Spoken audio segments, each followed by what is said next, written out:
안녕하세요 여러분. 팔리는 책 쓰기, 망하는 책 쓰기의 저자 장치혁이라고 합니다. 저는 필명으로 레오짱이라는 필명을 쓰고 있습니다. 이 필명 레오짱으로 무려 17권을 냈는데 모두 다 하나도 빠짐없이 베스트셀러를 기록했습니다.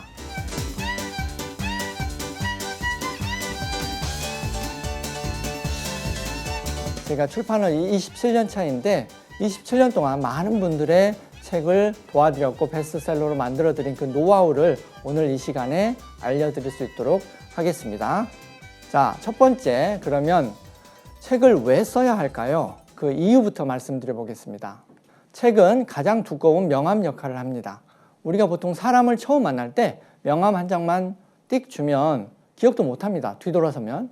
그런데 책이라고 하는 거 안에는 자기만의 굉장히 오래된 스토리, 긴 스토리와 철학과 사상을 다 담을 수 있죠. 그래서 이 스토리가 두껍게 들어가는 그런 책이라고 하는 매체를 통해서는 뇌에 앵커링, 닻을 내리는 효과를 줄 수 있습니다. 그래서 닻을 내리게 되면 독자들이 그 사람에 대해서 팬심을 가지게 됩니다. 그 사람을 좋아하게 되는 거죠. 뇌에다가 닻을 내리는 걸 우리가 NLP 이론에서도 말하고 있는데 스토리가 아주 강력한 닻을 내리는 앵커링 효과를 준다라고 되어 있습니다. 그래서 명함 한 장만 간단히 주는 것보다 책이라고 하는 두꺼운 명함을 주면 오랫동안 그 사람을 기억하고 좋아할 수 있게 되는 것입니다. 실제로 불타는 구두를 신어라 라고 하는 책을 쓴 안토니 구두의 김원길 대표가 그러했습니다. 이분이 책을 내고 나서 주변에 열심히 자기 책을 선물로 막 뿌렸거든요. 그러고 났더니 거래처며 주변 지인이고 처음 만나는 사람이건 상관없이 모두가 이 사람을 좋아하고 오랫동안 기억하게 되는 그런 효과를 일으켰습니다.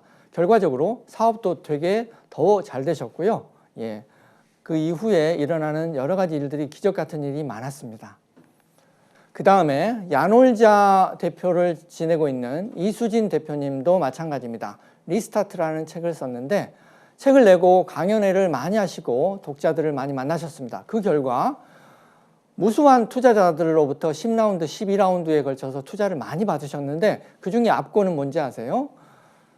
소프트뱅크 회장인 손정희 회장으로부터 무려 2조를 투자받았다는 겁니다. 그래서 단숨에 글로벌 유니콘 기업이 되어버렸습니다.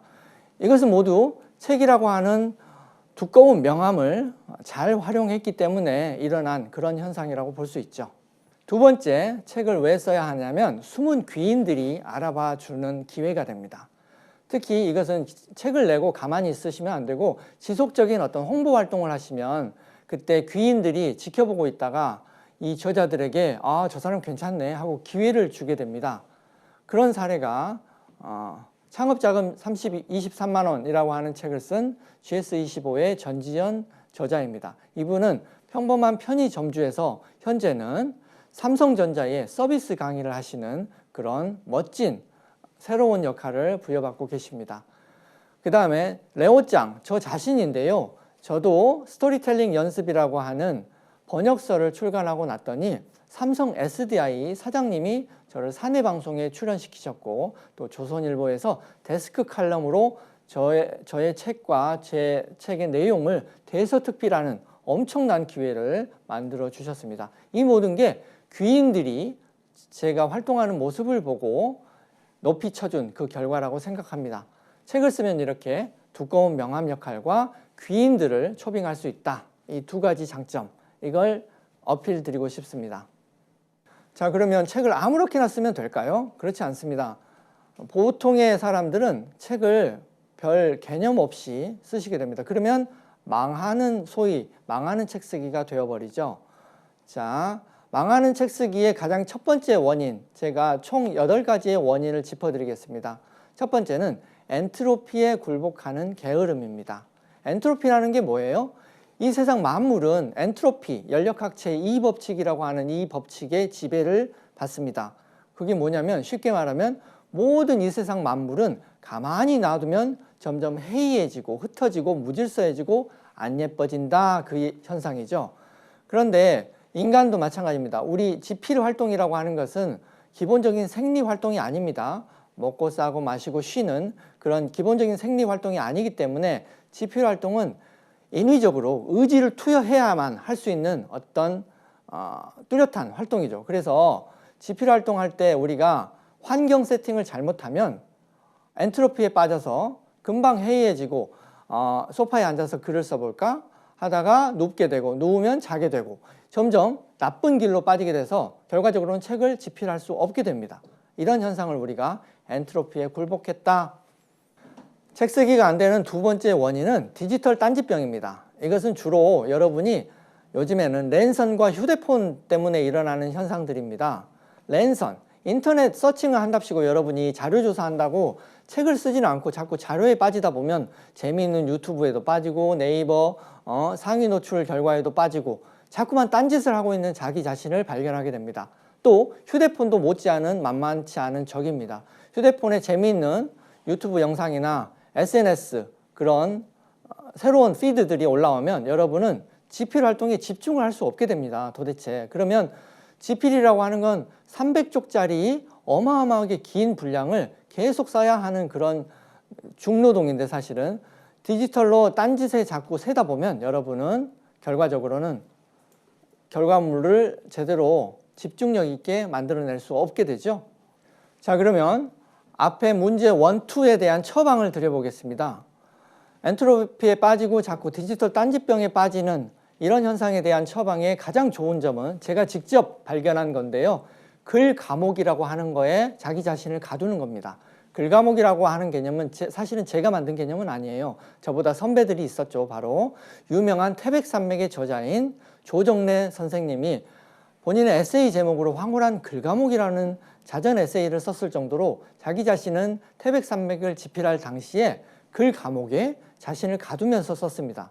또 벽오금악도나 이런 유명한 소설로 유명한 이회수 선생님도 자기 집 안방에다가 철문을 달고 자기 자신을 감옥에다가 가두고 실제로 글을 썼거든요.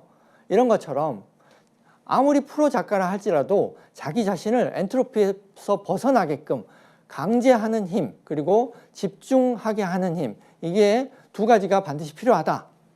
그래서 환경 세팅을 감옥처럼 해두고 써야만 집중력 있는 긴 책을 쓸 수 있다. 그래서 제가 실제로 저의 첫 책을 그렇게 출근하기 전 2시간 동안 철문을 달 수는 없으니까 집을 감옥처럼 꾸미고 그리고 방문을 잠그고 핸드폰을 밖에다 내놓고 인터넷 랜선을 뽑고 제가 출근하기 전 2시간을 매일 썼습니다. 그랬더니 한 달 만에 300페이지를 썼어요. 그래서 바로 베스트셀러 1등을 만들었습니다. 이게 바로 글감옥의 효용입니다.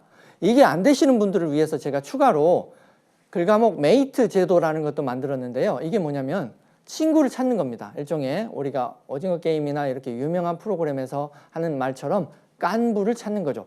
글감옥 깐부를 찾아서 새벽에 나는 잘 일어난다 그러면 새벽형 깐부를 찾으시고 나는 밤에만 시간이 된다 그러면 밤에 글감옥 깐부를 찾으시면 됩니다. 그래서 실제로 저에게 책 쓰기 코칭을 받는 두 분이 친구인데 이 두 분이 새벽마다 일어나서 알람을 맞추고 서로의 손이 제대로 작업을 하고 있는지 모니터링을 하는 줌 화면을 켜놓고 열심히 둘을 모니터한 결과 두 분 다 한 달 만에 무려 한 달 만에 300페이지라고 하는 어마어마한 원고를 탈고해서 두 분 다 출간 계약까지 마치게 되었습니다. 이게 바로 글감옥 메이트 혹은 글감옥 깐부의 힘인 거죠. 그래서 제가 실제로 오프라인으로 운영했던 프로그램 이름이 바로 행복한 글감옥이라는 프로그램이었습니다. 이 프로그램을 통해서 하루 온종일 사람들을 가둬놓고 핸드폰도 뺐고 강제적으로 집중해서 쓰게 했더니 무수한 사람들이 예비 저자에서 저자로 탈바꿈을 하는 그리고 베스트셀러가 되는 결과물을 내셨거든요. 그 신뢰가 바로 제가 박세인 저자도 마찬가지로 그런 케이스였습니다. 영향력을 돈으로 만드는 기술이라는 책을 쓴 박세인 저자도 제 글감옥에 2번을 와서 하루 온종일 글을 쓰다가 갔거든요. 그 결과 책을 빨리 탈고할 수 있었고 결과적으로는 베스트셀러에 오르는 그런 기염을 토했습니다. 그리고 역시나 권가랑이라는 저자분도 자기가 육아에 하루 종일 집에서는 매여 있어가지고 어떻게 할 수가 없는 상황이었거든요. 근데 이분도 역시나 제 글감옥을 무려 6번, 7번에 걸쳐서 반복적으로 와서 거기서만 책을 썼는데도 탈고를 다 거의 다 했습니다. 그래서 결과적으로 책을 냈고 그 책이 방송사에 방영이 되는 아주 획기적인 일을 일으켰습니다. 본인도 브랜딩이 엄청나게 이루어져서 자기 몸값이 10배 이상 뛴 것 같습니다. 그래서 아무것도 아니었던 노바디의 존재에서 마이크로 인플루언서를 넘어 현재는 인플루언서로 당당하게 자리매김하고 있습니다. 세 번째로 책 쓰기가 안 되는 원인은 바로 느린 진행병입니다. 옛날 베스트셀러 저자들은 그런 생각을 많이 가지고 계셨어요. 책이라고 하는 것은, 원고라고 하는 것은 오래 묵혀야 좋은 글이 된다. 마치 묵은지처럼 오래 숙성시켜야 좋은 글이 나오는 것처럼 생각을 많이 하셨는데 옛날 시대에는 그게 맞습니다. 그렇지만 요즘 시대에는 시대가 온라인 중심으로 너무 빨리 변하잖아요. 그래서 요즘에 그렇게 하면 상한 우유가 되어버리고 밥이라고 친다면 탄 밥이 돼서 더 이상 먹을 수가 없게 됩니다. 그래서 요즘 시대에는 내공은 진이 돼 빨리빨리 쳐내듯이 책을 써야 책이라고 하는 게 그 트렌드와 맞게 됩니다. 그래서 요즘에는 신문과 신문지는 단 하루 차이다 라고 하는 그 명언을 책에도 적용해 보시길 바래요. 신문이 그 당일에 나오면 우리가 영어로 newspaper라고 부르죠. 그렇지만 단 하루만 지나면 어떻게 돼요? newspaper, 짬뽕 국물 받침대로만 써야 됩니다. 마치 책의 요즘의 트렌드도 신문과 신문지의 차이처럼 그렇게 빨리 변하는 시대이기 때문에 여러분은 마치 신문지가 되지 않도록 빨리 털어내듯이 그렇게 빨리 책을 마감하셔야 됩니다. 그 비결을 제가 알려드리겠습니다. 문제 3에 대한 처방은 뒤돌아보지 마라 라고 하는 겁니다. 자꾸 뒤를 돌아보면서 쓰는 습관들이 있는 분들이 많아요. 마치 소가 되새김질 하듯이. 그렇지만 여러분, 그림을 그릴 때 보통은 전체적인 윤곽부터 그리는 것을 우리가 크로키를 그린다라고 하죠. 책도 맨 처음에는 크로키 스케치 하듯이 빨리 이렇게 휙 하고 그려줘야 되지 맨 처음부터 세밀화, 정밀화를 그리기 시작하면 끝도 없습니다, 여러분. 그래서 여러분 빠르게 글감부터 후두둑 써내라. 그래서 초보 때는 특히 뒤돌아보지 말고 고치지 말고 써라 라고 하는 처방을 저는 강조해서 드립니다. 책 쓰기가 안 되는 네 번째 원인은 자료 의존증입니다. 자료에만 너무 기대는 버릇이 있어요. 그런 분들이 되게 많습니다, 주변에. 근데 자료에만 너무 기대다 보면 일단은 출간 타이밍을 놓치는 게 첫 번째 병증이고요. 두 번째는 자료에 의존증이 생겨가지고 자기만의 컬러, 자기만의 생각을 잃어버리게 되는 거죠. 자, 여기에 대한 처방 드리겠습니다. 자료 의존증으로부터 독립하는 방법은 일단은 자료를 보지 않고 쓰는 거죠. 자기만의 생각의 축을 오롯이 세우셔야 하는 겁니다. 이렇게 쓰신 저자가 저의 코칭을 받고 썼던 20대 나만의 무대를 세워라 라고 하는 책의 저자 유수연 저자입니다. 이분은 자기계발서로 처음 그때 저와 같이 도전을 했는데 무려 45만 부라고 하는 초베스트셀러가 되었죠. 이분의 책이 각광을 받았던 가장 큰 원인이 자료를 일체 보지 않았다는 거예요. 자기만의 생각을 거칠지만 당당하게 썼기 때문에 무수한 젊은이들이 열광을 하면서 봤습니다. 그래서 자기 생각을 먼저 입혀서 표현을 하면 자료 따위 사실은 중요하지 않습니다. 책 쓰기가 안 되는 다섯 번째 원인은 이 얘기 하다가 저 얘기 하다가 하는 삼천포병입니다. 삼천포로 자꾸 빠지는 거죠. 이것은 관심사가 일단 너무 많으신 분들, 두 번째는 집중력이 좀 약하신 분들, 관심사가 많은데 하고 싶은 이야기가 너무 많아서 이 얘기 하다가 이 얘기도 하면 재밌을 것 같은데 하고 자꾸 새시는 분들이에요. 근데 이런 분들의 특징은 컨셉에 대한 이해력이 없다는 겁니다. 컨셉이라고 하는 것은 단 하나만 강력하게 믿는 것이 컨셉의 힘이거든요. 자, 여기에 대한 처방을 드리자면 컨셉을 쓰되 하이 컨셉으로 써라. 하이 컨셉이라고 하는 개념은 원래 광고, 출판 용어에서 쓰던 말입니다. 빙산이라고 하는 존재가 있는데 나의 컨텐츠 전부가 빙산이라고 치면 사실은 컨텐츠가 대중들에게 보여지는 부분은 빙산의 일각, tip of the iceberg라고 하는 부분밖에 없죠. 그러면 빙산의 나머지 80%는 물에 잠겨 있는 게 맞습니다. 그래야만 독자들이 부담을 느끼지 않는데 이 빙산 전체를 독자에게 다 어필하려고 하고 이 얘기도 있어요, 저 얘기도 재밌어요, 이것도 보세요, 저것도 보세요 하면 일반 사람들은 소화불량에 걸립니다. 너무 많은 내용을 한꺼번에 던지면 사람들은 소화를 할 수가 없어요. 실제로 대중들이 좋아하고 대중들이 소화할 수 있는 컨셉은 바로 위에 20% 빙산의 일각 부분입니다. 이것을 우리가 높이 솟아있는 컨셉이다 해서 하이 컨셉트라고 부르거든요. 이 하이 컨셉에 대한 이해를 하고 계셔야 책이 팔리는 책으로 만들 수 있습니다. 그래서 실제로 제가 전에 위즈덤 하우스라는 직장에서 근무했을 때 나와서 100만 부, 35만 부 팔았던 그 책들의 특징이 모두 하이 컨셉트로 썼던 책들입니다. 배려라고 하는 책은 배려라고 하는 하나의 원 컨셉만 주구장창 밀었던 것이고요. 경청도 마찬가지고요. 그런데 여기에 대한 시리즈로 재미를 붙여서 낸 청소부 밥이라고 하는 책은 청소부 밥이 뭐 한다는 거지? 라고 하는 컨셉이 잘 보이지 않는, 하나로 모아지지 않는 그것 때문에 굉장히 많은 마케팅비를 쏟아 부었음에도 불구하고 결과적으로는 전작들에 비해서 덜 나가는 그런 결과를 냈습니다. 이게 바로 단순화의 힘, 컨셉을 단 하나의 가장 강력한 것만 미는 하이 컨셉의 힘인 것입니다. 이 하이 컨셉을 이해하지 못하는 분들이 대부분의 저자들의 실상입니다. 그래서 여러분 책을 쓸 때는 구구절절한 말 다 꺼내지 말고 단 하나의 가장 강력한 메시지만 어필하시기를 바랍니다. 책 쓰기가 안 되는 6번째 원인은 완벽주의 병에 걸리는 겁니다. 완벽주의 병이라는 것은 일종의 미완성에 대한 강박증을 가지는 거죠. 내가 원고를 사실상 다 썼어요. 주변에서 제가 지켜보면 원고를 다 썼음에도 불구하고 절대 발표를 못 하시는 분들이 부지기수입니다.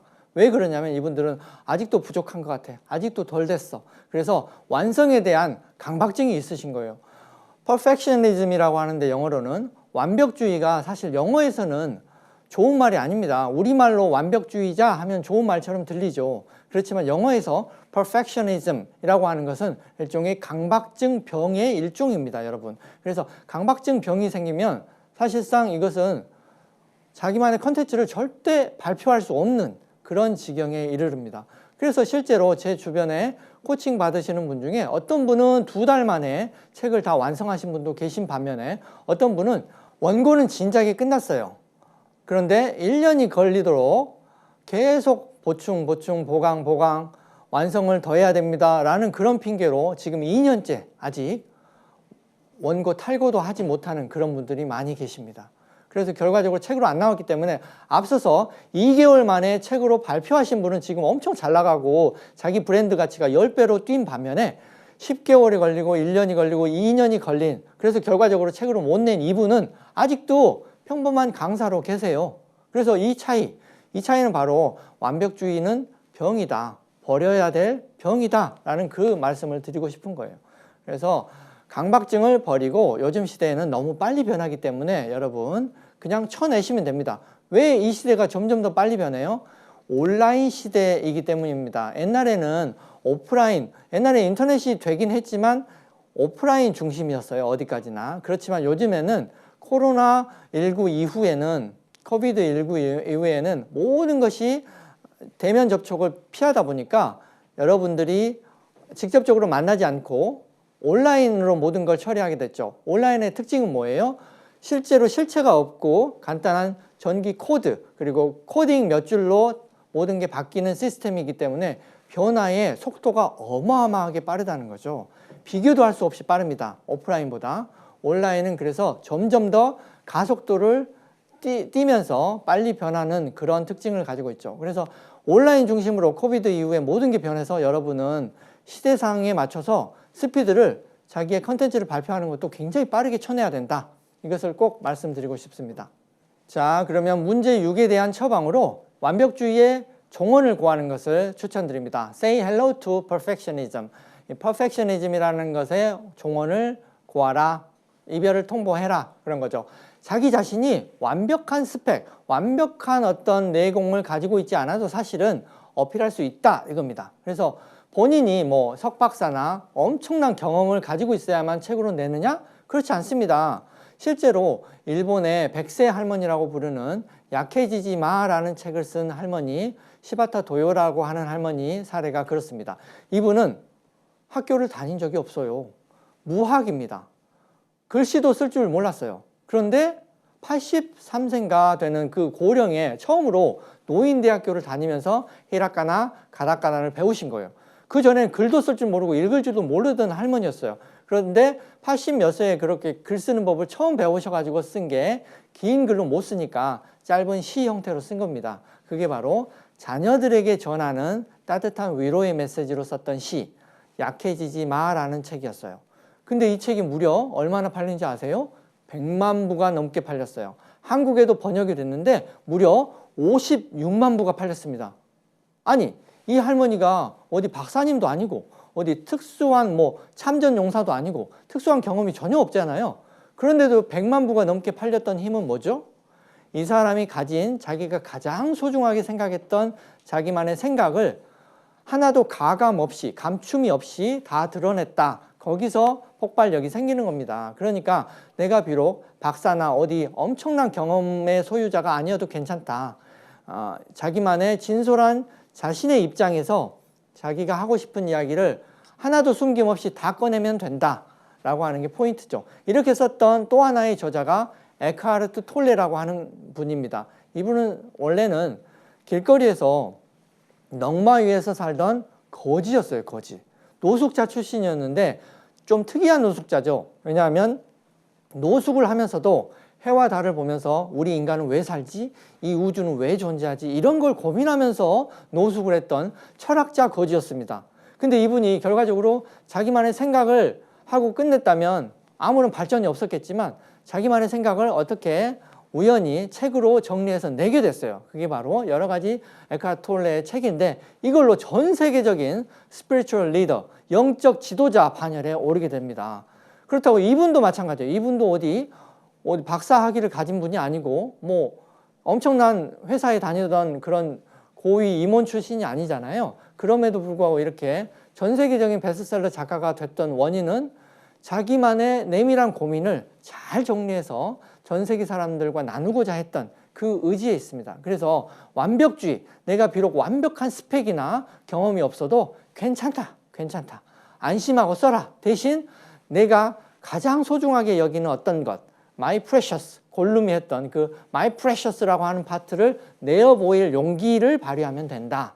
이걸 처방으로 드리고 싶습니다. 책 쓰기가 안 되는 7번째 원인은 눈치병입니다. 눈치, 주위 눈치를 너무 많이 보세요. 이분들이 내가 이렇게 썼다고 주변에서 뭐라고 할 것 같아. 내가 석사 학위를 다니고 있는데 이 이론에 대해서 내가 박사님도 아니고 교수님도 아닌데 써도 괜찮을까? 뭐라고 하지 않을까? 라고 하는 눈치를 실제로 주변 분들을 굉장히 눈치를 보는 분들을 많이 접했어요. 제가 예비 저자분들. 아까 2년 걸렸다고 하는 그런 분들 있죠. 아직 책으로 못 나온 그분도 눈치병에 주로 걸리신 거예요. 그래서 눈치를 너무 많이 보기 때문에 책으로 토해내지를 못한다. 결과물로 발표를 하는데 주저함과 용기를 가지지 못한다라고 하는 거죠. 실제로 주변에 라이브 커머스 성공 전략이라고 하는 책을 쓴 이현숙 저자님도 처음에는 약간 이 부분에 용기가 살짝 부족하셨어요. 그래서 처음에는 본인이 쇼호스트로 19년을 활동하셨지만 제가 쇼호스트 책을 쓰는 것보다는 요즘 뜨는 1인 방송, 라이브 커머스 주제로 합시다. 대신 1호 저자가 되면 굉장히 힘을 발휘할 겁니다 해서 설득을 드렸거든요. 그런데 처음에 고민은 그거였습니다. 제가 쇼 호스트로서는 경험이 굉장히 많지만 라이브 커머스 시장으로만 책을 이야기하기에는 좀 부족하지 않을까요? 제가 이걸로 1호 저자가 되어도 괜찮을까요? 라고 해서 주변 눈치를 약간 보시더라고요. 그런데 제가 당당하게 말씀드렸습니다. 괜찮습니다. 1호 저자가 되시는 거 괜찮습니다. 왜냐하면 라이브 커머스 주제로 아직 나온 책이 없고 쇼호스트 오랜 경험으로 충분히 라이브 커머스로 다 연동이 되기 때문에 다 일맥상통합니다. 이걸로 당당하게 힘차게 주장을 하시면 됩니다. 라고 했더니 실제로 책으로 내고 나서 어마어마한 결과물이 빚어졌습니다. 이분이 예능 프로그램에 아주 고정 패널로 10회 이상 고정 출연을 하시게 되었고 국제적인 인터내셔널 컨퍼런스에도 라이브 커머스 대표 연사로 당당하게 서시게 되고 그리고 무수한 러브콜로 자기의 강사로서의 몸값이 최소한 5배 이상은 뛰신 것 같아요. 그래서 제가 참 잘하셨습니다. 눈치를 보실 필요가 없죠. 주변 선후배들의 눈치 보실 필요가 없습니다. 이분들이 책을 사는 핵심 독자가 아니거든요. 핵심 독자는 따로 있습니다.